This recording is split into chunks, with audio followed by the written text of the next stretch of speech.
தூங்கி பாதி தூக்கத்தில் எழுந்தாலே கட்சி கலைந்து விடுகிறது, அது வேறு. ஆனால் ஐயா அவர்கள் மறைந்த பிறகும் அவர் எதை விரும்புவாரோ அதை நீங்கள் தொடர்ந்து செய்து கொண்டிருக்கிறீர்கள் என்பது எங்களுக்கும் சேர்த்தே பாடம். ஒவ்வொருவரும் எப்படி இருக்க வேண்டும் என்பதற்கான பாடம். நல்லது. ஐயா பேராசிரியர் அவர்களினுடைய திருக்குறள் உரை இப்போது அவை அவர்கள் சொன்னது போல நானும் நம்முடைய வள்ளுவ செல்வர் கும்பகோணம் முன்னியமூர்த்தி அவர்களும் தொடர்ந்து திருக்குறள் உரை பற்றி பேசுகிற நேரத்தில் நன்னன் ஐயாவினுடைய உரையை நான் அடிக்கடி குறிப்பிட்டு சொல்லுகிறேன்.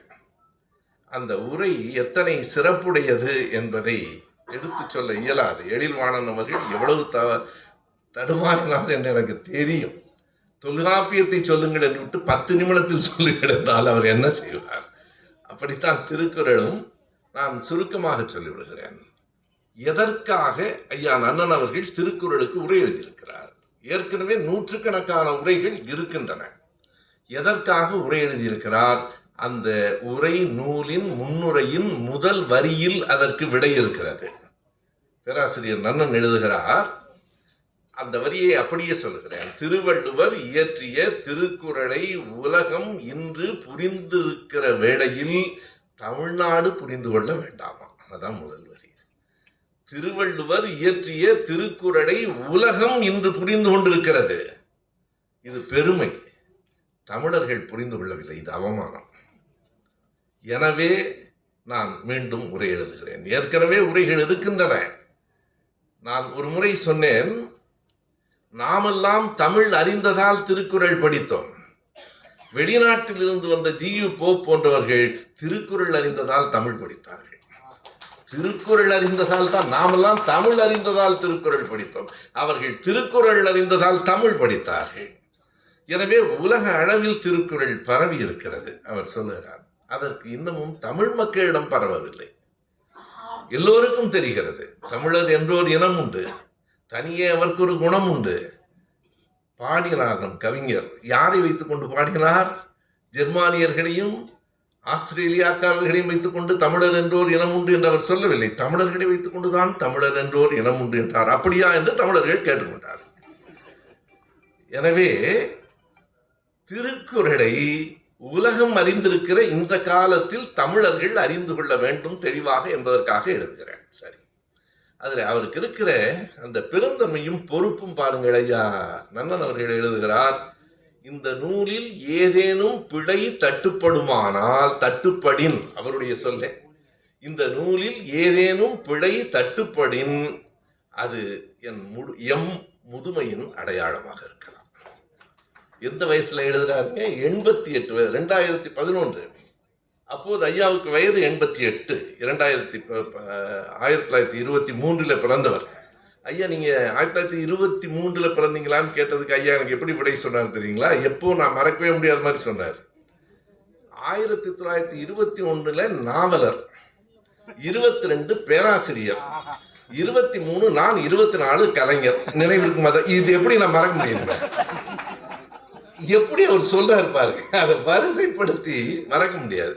88வது வயதில் பேராசிரியர் நன்னன் அவர்கள் திருக்குறளுக்கு உரை எழுதினார். பிழை தட்டுப்படின் அது எம் முதுமையின் அடையாளம்.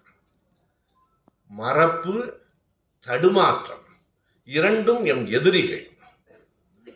ஆனால் இவை இரண்டோடும் எதிர்த்து போராடி கொண்டுதான் எழுதுகிறேன். நன்றி சொல்ல வேண்டாமா இந்த நாடு? 88 வயதில் மறப்பும் தடுமாற்றமும் வருவது இயல்பில்லையா? ஆசிரியர் இவ்வளவு நேரம் உட்கார்ந்து நீங்கள் வந்ததே எங்களுக்கு பெருமை இல்லையா? இந்த வயதில் இப்போதும் தொடர்ந்து நீங்கள் ஓடுவதால் நாங்கள் ஓடுகிறோம். என் மனைவிட்ட நான் விளையாட்டா சொல்லுவேன், ஏன் இப்படி சுத்திக்கிட்டே இருக்கு? நீ ஐயா நிறுத்த சொல்லு, நான் நிறுத்துறேன். அவரே ஓடிட்டு இருக்காரு 90 வயசுல, நான் எப்படி வீட்டில்? மறப்பும் தடுமாற்றமும் எம் எதிரிகள். ஆனால் அவை இரண்டையும் எதிர்த்து போராடி கொண்டே யாம் எழுதுகிறோம். திருக்குறளுக்கு உரை எழுதுகிறேன்னு யாரு கேட்டா? அவரை 88 வயசுல எழுதியிருக்கிற அழகு இருக்கிறது பாருங்கள். ஒன்றை சொல்லுவார், இந்த குறள் இதனுடைய மூல பாடத்தை மாற்றுகிற உரிமையும் தகுதியும் யாருக்கும் இல்லை. அவருடைய எப்போதும் அந்த அழுத்தம் அப்படித்தான் நம்ம வந்து விழுங்க. இந்த குறளை ஏன் அதாவது இதை யார் எழுதினால் திருக்குறளை தவிர திருவள்ளுவரை பற்றி அறிந்து கொள்வதற்கு நமக்கு வேறு எந்த நூலும் கிடைக்கவில்லை. மயிலாப்பூர்ல பிறந்தாரு, வாசுயம், ஐயோ அத்தனையும் பொய். வாசுயம் தண்ணி அரைக்கும் போது அப்படியே நின்றுச்சு, எப்பா எவ்வளவுதான்டா கதை சொல்லுது. ஐயா நன்னன் உண்மையை எழுதுகிறார். திருக்குறளை தவிர அவரை பற்றி தெரிந்து கொள்வதற்கு நமக்கு வேறு எந்த நூலும் இல்லை. யாரோ ஒருவர் எழுதியிருக்கிறார். அடுத்த வரியை கேளுங்க. நல்ல வாய்ப்பாக அவருக்கு கடவுள் என்று பெயர் வைக்காமல் விட்டுவிட்டார். கடவுள் எழுதினார் என்று சொல்லாமல் விட்டுவிட்டார்கள். திருவள்ளுவர் என்று அவருக்கு பெயர்.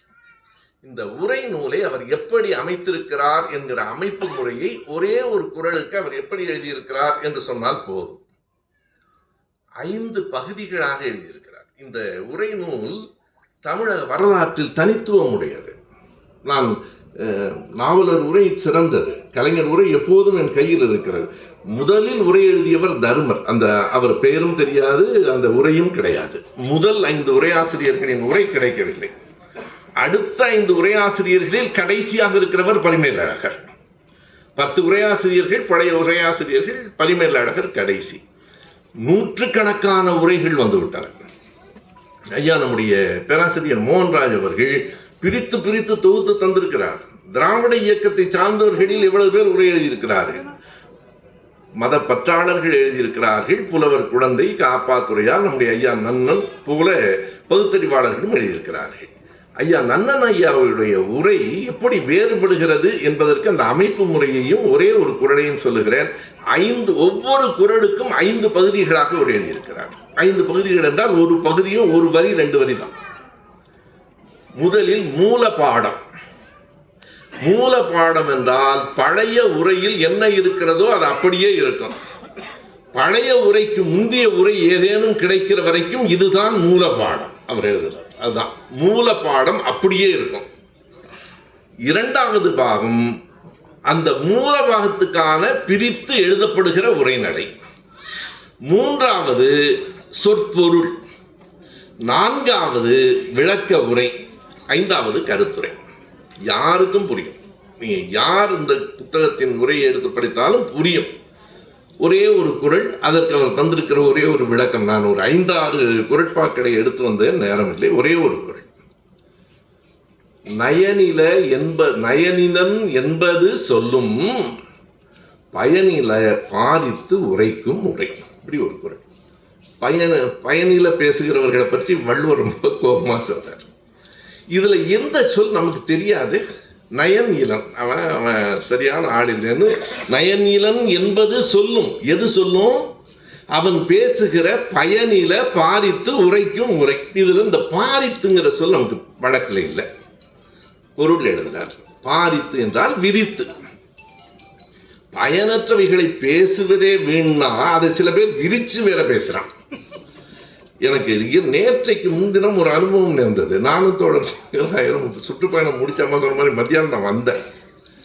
அது ஒருத்தர் பேசுறார், தொடர்ந்து பேசுறாரு. நான் என்ன சொல்ல வர்றேன்னா அப்படிங்கிறார். கடைசி வரைக்கும் அவர் என்ன சொல்ல வந்தேங்கிறத சொல்லவே இல்லை.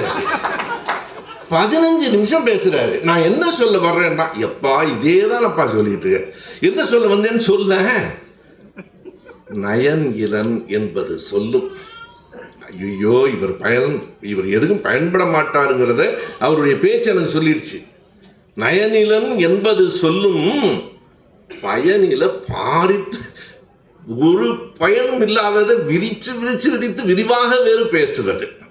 இதற்கு ஐயா நன்னன் அவர்கள் எழுதியிருக்கிற விளக்க உரை என்ன தெரியுங்களா? அந்த விளக்க உரை போதும் அவருடைய அறிவின் உச்சத்தை காட்டுவதற்கு. இந்த குறளுக்கு நன்னன் ஐயா தந்திருக்கிற விளக்க உரை, ஒருவனின் உரையே அவன் பயனற்றவன் என்பதை காட்டும். வீணா போனவங்கிறதுக்கு வேறு எந்த சான்றும் வேண்டாம். அவன் உரையே அதற்கு போதுமானது. நாம் பேசுகிற சொற்கள் நீங்கள் எப்போதும் 1 மணி நேரம் 2 மணி நேரம் விரிவாக பேசவும் நாம் கற்க வேண்டும். கேட்க மாட்டான் நம்ம ஆள். நேரம் இல்லை. ஒருத்தர் சொன்னார், நீங்கள் 1 நிமிட செய்தி ஒரு 5 நிமிடம் சொல்ல, 10 நிமிஷம் கூட சொல்லலாம், யாரும் கேட்க மாட்டான். நீ எனக்கு ஒரு கெடுதல் பண்ணிட்டு இருக்கிற. விரித்து உரைக்கவும் நாம் பழக வேண்டும், சுருக்கி சொல்லவும் பழக வேண்டும். அதை வள்ளுவரும் ஐயா நன்னனும் கற்றுக் கொடுத்திருக்கிறார்கள். நன்றி, வணக்கம். ஐயா நன்றி ஐயா. ஆசிரியர் அவர்கள் நேற்று தொலைபேசி